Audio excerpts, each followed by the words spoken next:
Hi everybody, welcome back. Thanks for joining me. I'm really inspired by flowers at the moment. I did a couple of pours recently, this one over my shoulder and this one over under my shoulder here. A couple of pours where I've done a flip cup and then I've dotted silicone onto the canvas and then used a balloon to balloon kiss to create the flowers. So I've been thinking about this idea, but I'm going to change things. I'm going to do a flip cup, but what I've decided I'm going to try is actually dotting some paint onto the canvas. So no silicone at all now, dotting some paint on, very small dots in a flower shape and then balloon kissing. So that way I can be more in control of the colours that come up through the flowers, the location of the flowers. I'm not sure if it will work. I think it will. So dotting paint on in a flower and then balloon kissing over the top. So I'm going to do a flip cup with a lovely green base now and then some beautiful sort of pink and purple flowers on top. I hope it will work. So let me show you the colours. These are the colours I'm using for the base. So 4 green colours. So I've got Amsterdam Brilliant Green, Amsterdam Sap Green, De La Rowney Emerald Green and Pebeo Studio Acrylics Earth Green. So I've got them all mixed up here. They are mixed 3:2. So 3 parts pouring medium with PVA glue to 2 parts paint.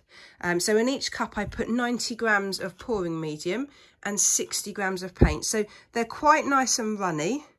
So I'm hoping when they're on the canvas, they'll glide really well and they'll leave a really nice smooth base to the painting.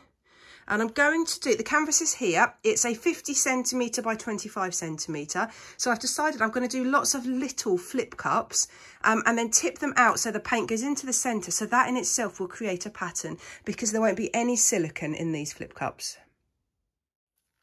I've got these little tiny paper cups, so I think 6 will be enough. I don't want lots of paint on this canvas because there's no need and I think it will risk the drying, it will risk cracking. So I think 6 should be enough. If it's not, I'll layer up another one afterwards. So yeah, 4 greens. I think I'm going to put a couple of layers in each cup.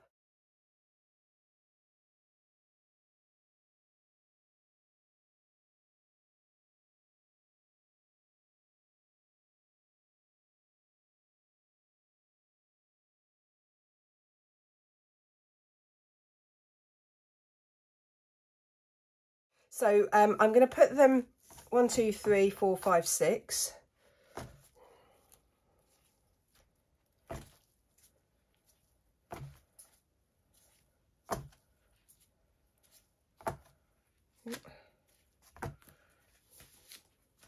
Now, if I want this to pool in the centre, I'm worried, well, should I be worried that the paint's going to go off over the edge? So one idea is just to put some tape down so I can really stretch the paint out. So I'm just going to put a tiny bit of tape just along the 2 long edges. So this is just frog tape. So I'm just sticking it on. So when it will hit that tape and it won't drip off over the edge. I might not need it, but if it does all pool in the centre, it will then drip off over the edges in the centre there. So let's start.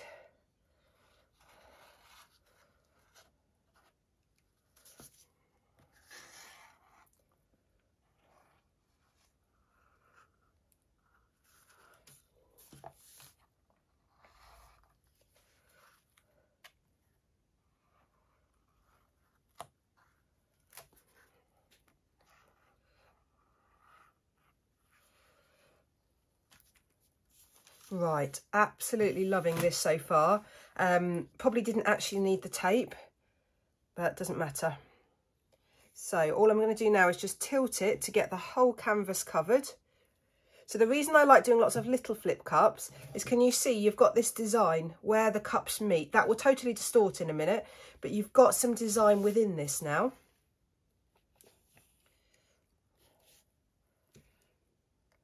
So I'll just get the canvas covered and then I'll take the tape off and then tilt some off over the edges.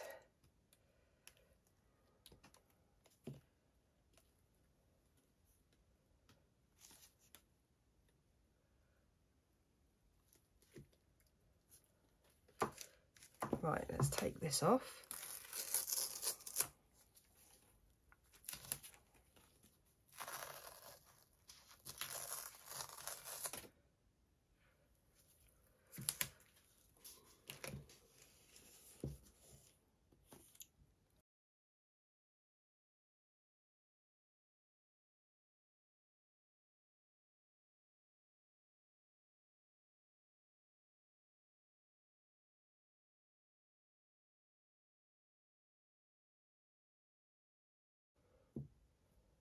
Right, really happy with this. I've got the kind of the variation that I was hoping for. It's a little bit different all over, but it's all just green, so reasonably subtle. So let's give it a torch. There's lots of air bubbles in this. So where I torch it, it's going to create lots of little tiny cells. That's fine. This is just the base. This is just going to be the background for this pour. So any detail is absolutely fine. Yeah, as I'm torching, there's lots of little speckles coming up. This is interesting because I mixed these paints yesterday, so I would expect there to be not as many air bubbles. But the problem with mixing yesterday is that they thickened up slightly. So I have this morning added water. So I think that's why. Oh, I've got to tell you something so funny. I don't know if you can see on my blowtorch. That's marshmallow. So we did, my children and I did some toasted marshmallows the other day with a proper marshmallow light fire, but it just didn't work and it was too slow. So I got my blowtorch out and one of the marshmallows touched the edge of the blowtorch here. So as I'm torching this, I can smell marshmallows as it's burning. It smells nice. I recommend it. Ready to start my flowers now. So these are the gorgeous colours I'm going to use. So I've got Amsterdam Permanent Red Violet. I've got Amsterdam Permanent Blue Violet. De La Rowney Graduate Acrylic Purple. Amsterdam, which one is this? Persian Rose. Montmartre Gold and Montmartre White. So they're all mixed to the same recipe, the 3:2, but this time I haven't thinned them this morning. So they've thickened a little bit overnight, so they're a little bit thicker, and I think that will work really well because the thicker they are, the more they're going to hold their shape when the balloon is dipped into them. So I've got some little tiny stir sticks. So I'm going to get one of these out for each colour, and I'm going to use those to put the paint onto the canvas. So I've not done this before, so it's a bit of trial and error. So I know I'm going to have some gold in the centre. So let's just start nice and randomly. Let's just start here. Let's put a drop of gold in the centre of the flower. And then I'm going to put some petals around the outside.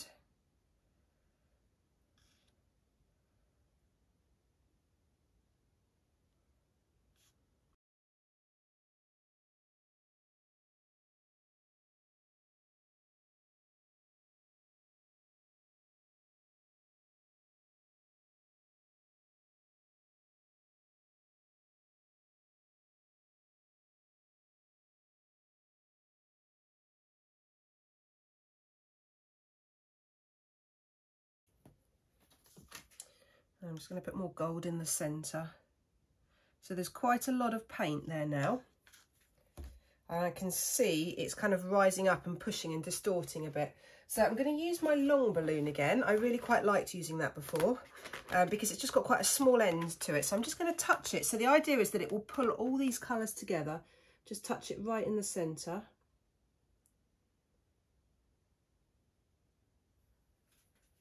Right, let's just have a look. Now that's interesting. The gold has gone. A lot of the white has gone.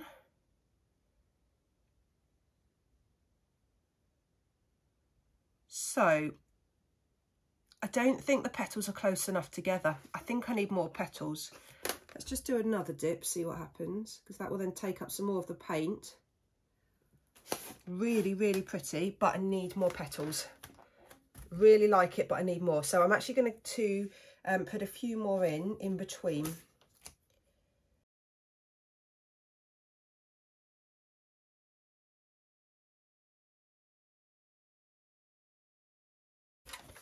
Let's try again.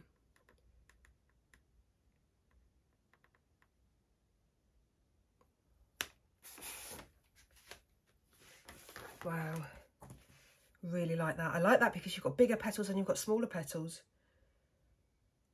Still, that all the colours I'm putting in the centre are getting totally lost. That's fine. That isn't really a problem, but it's just interesting. The white, the pale pink and the gold are lost. So it's there. It's just underneath. There's a little tiny puddle right in the centre. I wonder if I just keep touching that very centre, it will just keep taking off some of that paint when it comes through. Okay, I'm going to leave that one for now. Quite happy with that. I think this is going to be a learning curve, this painting. So again, I'll start with the gold. Although the gold doesn't show, I'm going to start with the gold just simply because it gives me a focus, a sort of a centre. In fact, I'm going to just start putting a few down, I think.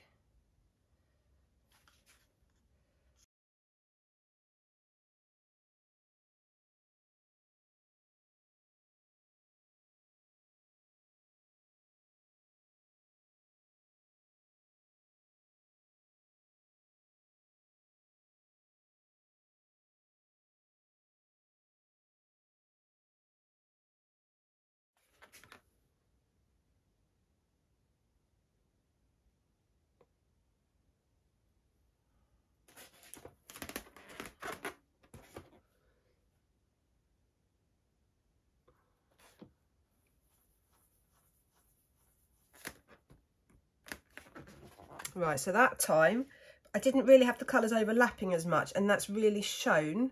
So really it's irrelevant what I'm doing in the centre, it's the edges that are so important.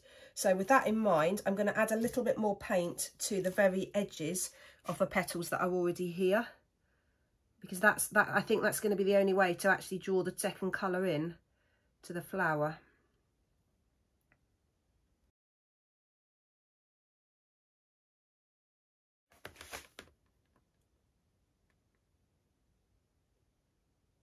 That's better, look at that, beautiful. Oh, I really like that, really pretty. And again, let's just do a couple of little extra dabs right in the centre, just to lift some of that paint, just to see what can come through there. Right, I'm learning all the time. So lots of little spots, but around the outside is what I need for this. So let's go again.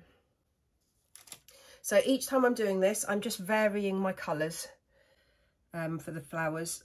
So every single flower will be a little bit different.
I'm absolutely in love with this technique. Oh my goodness, what contrast, what greens and pinks.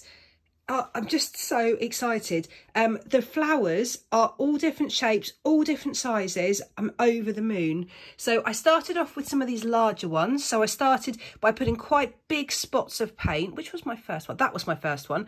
Big spots of paint around the outside. I then added more. I think it was this one next. I decided to add more spots to create more petals.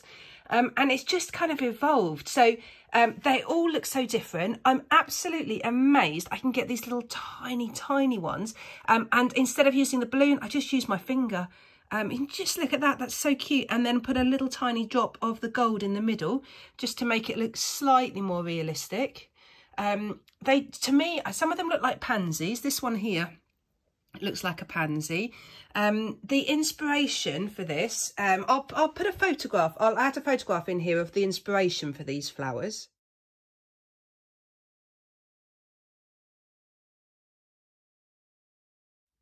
Now, I'm not really a flower person, so I don't know the names of flowers, but I wonder if they could be gerberas, sort of the big coloured daisies. Not sure, correct me if I'm wrong. I don't know flower names. But that painting was the inspiration for this, the green and the sort of pinky purples. It's taken me ages. My back's aching because I'm leaning over, but wow, I'm so excited and inspired by this. Often when I do flowers, it's blooms, and you put the paint in for the bloom and it expands, so you can't get a good judge of the space. Whereas with this, the spots define the outside of the flower, and the paint's just pulled inwards and not outwards. So different. So happy, so excited. I cannot wait for this to dry. It's now dry. I absolutely love it. It's so different. Have you ever seen fluid art like this? Because I don't think I have. It's just so different from anything I've seen before. It's weird, it's wonderful, it's bright, it's just happy. It's definitely flower power. I love my composition. At one point I was tempted to fill the whole canvas with the flowers, and I think that would have looked really cool, but I also just like this sort of flowing, yeah, it's almost like flowers in a breeze, and I just think the composition works really well. The green, the background, the base I love. It's maybe slightly dark, so maybe next time I could do it slightly lighter. And the flowers have dried much darker as well. So that dark purple, for example here, it looks almost black now. It's so dark. So maybe next time I could add a little bit of white to start with, just so that I know that when it then dries, it will dry a little bit lighter. But actually, I think it looks a bit classier with everything drying a bit darker. It's not quite so bright, quite so fun. It's like, yeah, somehow it's slightly more grown up, because it's dried darker. I just love all the differences in the flowers. No two flowers are the same. You know, that one there hasn't even got all of its petals. They're just all so different, and I think that works so well. Really excited that I could get such different sizes in flowers as well, because my only real experience with other type of flowers are blooms, where they all tend to end up about the same size. For me, they do anyway. So yeah, really happy. The flowers just go down the edge as well, just subtly. There's just a few little drips going down the sides of the canvas, which I think looks really good. I think that works really well.